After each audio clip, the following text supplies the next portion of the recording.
they were speaking of this, and Jesus said, your brother will rise again. And Martha said, I know that he will rise again in the resurrection and in the last day. Now that's sweet. We like that, right? Because that's kind of like our lives. You're going through tremendous tragedy in your life, tremendous situations, and will come and a good religious person will say, yes, in the sweet by and by it will all be better. Someday when we're called up yonder, we'll sit in the long, tall grass, and the lion and the lamb will be there, and they'll smile and not eat you, and all of those things, and it will all be okay. That's actually true.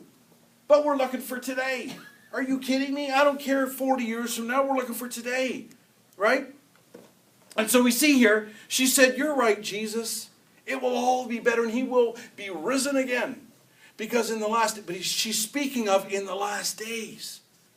And our lives sometimes are like that. You will settle for the garbage and the crumbs that roll down the hill to you and go, okay, after all, we can just buck up buttercup and somehow tough this through.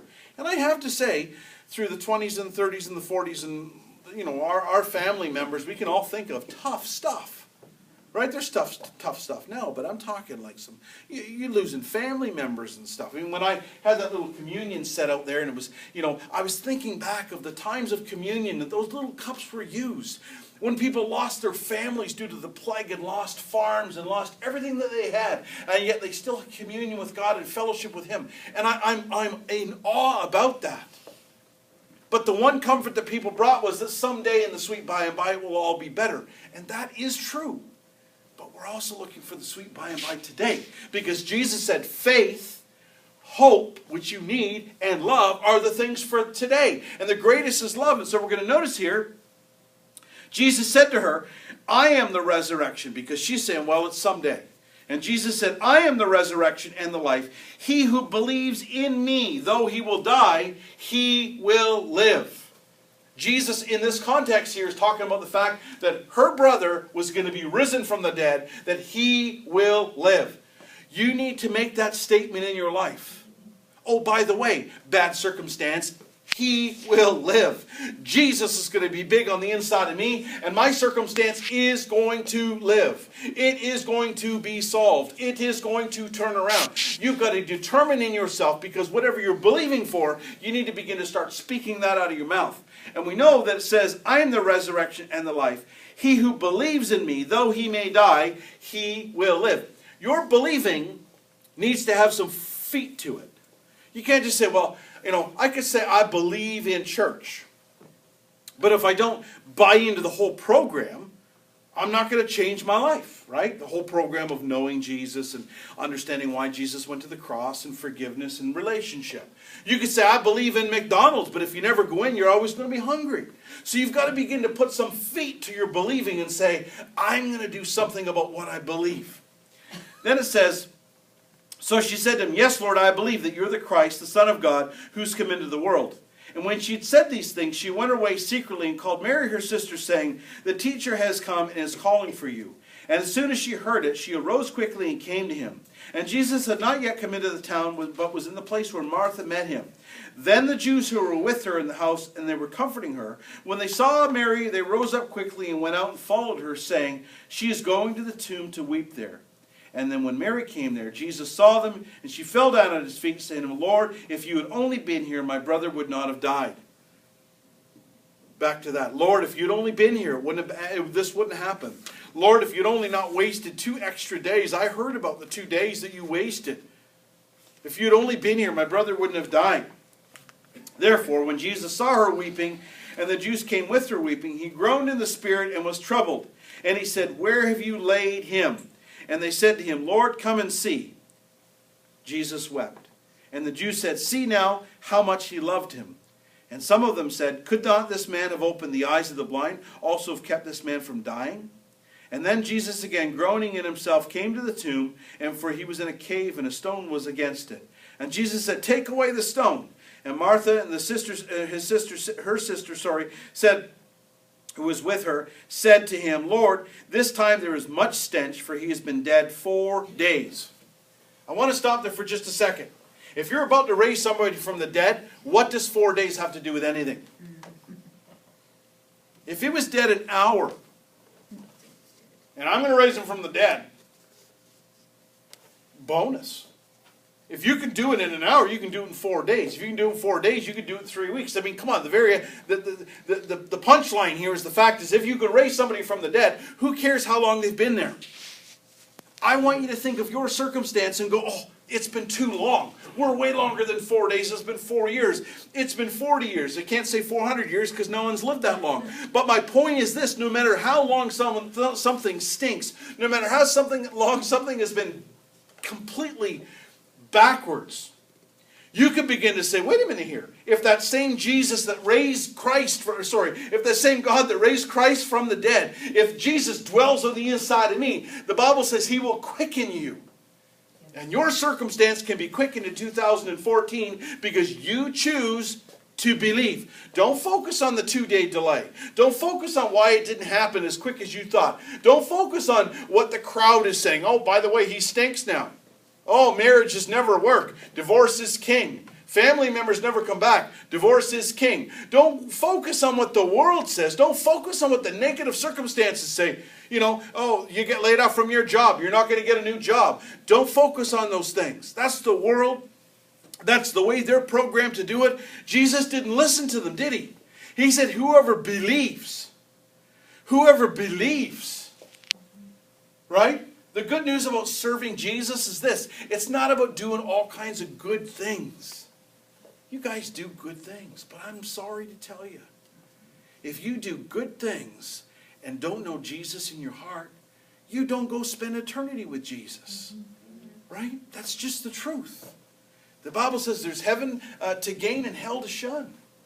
All right? We don't like to talk about that stuff, but it's not about some Duck Dynasty guy saying bad things. Here, if you read that whole thing in context, because I sat there, it's too cheap to buy it, but over New Year's I read the GQ magazine, the article, and I read the whole thing. And if you looked in the whole thing in context, what somebody said was, if you're separated from God based on separation, you don't go to heaven. That's just the truth. So you can say, well, Pastor, I'm not doing any of the 9 things listed wrong, but I kind of don't like the way my neighbor cuts their grass, and therefore I hate the way they treat my dog. So you've got hate in your heart, and that separates you from God. Okay? It's separation. It's not about the stuff. It's separation. You could say, well, you don't know how bad that teacher, I remember when I was in grade 6, I got the strap for a fight that I didn't even start. And then she moved across the road. Presently lives across the road from me, the very teacher that turned me in. And do you know I had to deal with my heart because I had harbored some unforgiveness. I'll tell you what, you want your driveway plowed? Not a chance. I'm not doing it. I got the strap because I wasn't even guilty. It was a little fight, and Joe, his name was Joe Holiome, and we got in this fight, and and everybody went to the teacher and said, Carl's fighting with... I wasn't even a fighter. I was a baby. Are you kidding? I usually talk my way out of stuff. But I got the strap and he didn't. I never forgot that. And as simple as that is, though, harboring that unforgiveness, harboring that separation, no matter how the fact that she moved across the street might have been nice as pie. I remember they got us something when we bought our farm and she was real kind. Guess what, though? The bottom line is, if I continued to harbor unforgiveness, I didn't even know it was there. Until she moved in, or I moved in, and said, oh, I know who lives across the street. Are you kidding me? I remember. And then you flash back to grade 6. They don't even do the strap now. You guys missed on so many things. All right? But I've got to be honest with you, though. The Bible says if you cannot forgive your brother, how do you expect God in heaven to forgive you? Any form of separation that separates you from a personal relationship with Jesus, that stops, if you would, salvation from moving in your life. You've got to catch that stuff. Because it's those little things. It's not the big sins. Oh, the big sins, the murder. Those are terrible things. Yes, in my mind, I cannot wrap my head around the fact that somebody like a Ted Bundy could be one of the world's worst serial killers of all time. And if you'll watch the documentary on him, in his last words before he went, I think he got, it was a lethal injection. In his last words were that people need to know Jesus as Lord and Savior. And if you could say, are you kidding? So possibly 29 people could be, if you would, burning in hell today because they did not know Jesus and they were murdered. And this murderer who accepts Jesus says in the very end, I'm sorry, forgive me for my sin, remove myself from what I've done wrong and cleanse me, the cleansing power of Christ is so big that it's able to change your life from the inside out. And in your mind you say that can't be. That's a big sin. What do you mean the person that never went to church, that just enjoyed breakfast with their family every Sunday morning and said, phooey, I don't really need to do that thing. They're good people though. They attend the yard sales and the fundraisers and help the odd missionary, do good things. But if they never know Jesus, there's a separation there that keeps them separate from God. That's the difference. It's not about the murderer or the adulterer or the fornicator, or the homosexual, or anything that you can label in your mind and go, oh, are you kidding? It's separation. That's what it's about. It's not about the name of the sin, right? Think about things in your life, right? You could say, well, it could be coveting because the neighbor got a new truck, or it could be Pastor Carl not forgiving his neighbor, all right? And so I had to deal with that. The good news is I did plow her driveway. Drove right through her house. No, I didn't. But the point is, you think of those things in your life, those are things that bring separation. So we need to stop labeling sin. I mean, I understand that you can go, yeah, but Carl, murdering 29 people is huge, absolutely horrific, demonic, horrible. But that sin is simply separation. See, we categorize sin and go, well, hey, we don't like to talk about it, but gluttony, okay, is as bad as any. It's actually named in there. Not good. Okay? So those are things. So we really need to examine that for 2014. I don't know why I got on the bunny trail. But we see here that sin is separation. And so they were talking about 4 days he's been dead. Are you kidding? What are you going to do now? Jesus is never limited in your life based on 4 days. What if you said, okay, Pastor, I haven't started believing. I should have been on the ball. Everything's been crumbling downhill, and I should have been on this sooner than I was. But I wasn't, and it's 4 days now, or it's 4 weeks now, or it's 4 months, or it's 4 years, or it's 4 decades. It's too late. It's not too late. The beautiful part about the blood of Christ is it cleanses from all unrighteousness. It removes you into the sea of forgetfulness. And don't worry, Satan will send divers down and go and try and find your sin and go, oh, but guess what? Truth is, we all got lots of stuff. But if you're keeping your heart clean, if you're talking to God every day and just keeping your heart cleansed before the Lord, your stuff will not have its hook on you. Okay? Stop worrying about the stuff. Stop worrying and start to enjoy Jesus. Okay. So, Jesus in verse 40 says, did I not say to you that if you would believe, you would see the glory of God? So your believing needs to matter. What you believe really determines where you go, how far you go with God, and what you do with God. It's not about the ability. We could all agree and say, okay, so Jesus could raise somebody from the dead. We would all agree. But we get hung up on 4 days. Don't get hung up on 4 days. Don't get hung up on your delay when you say, okay, but I really need breakthrough here. I really need breakthrough. It's longer than 4 days. I get that.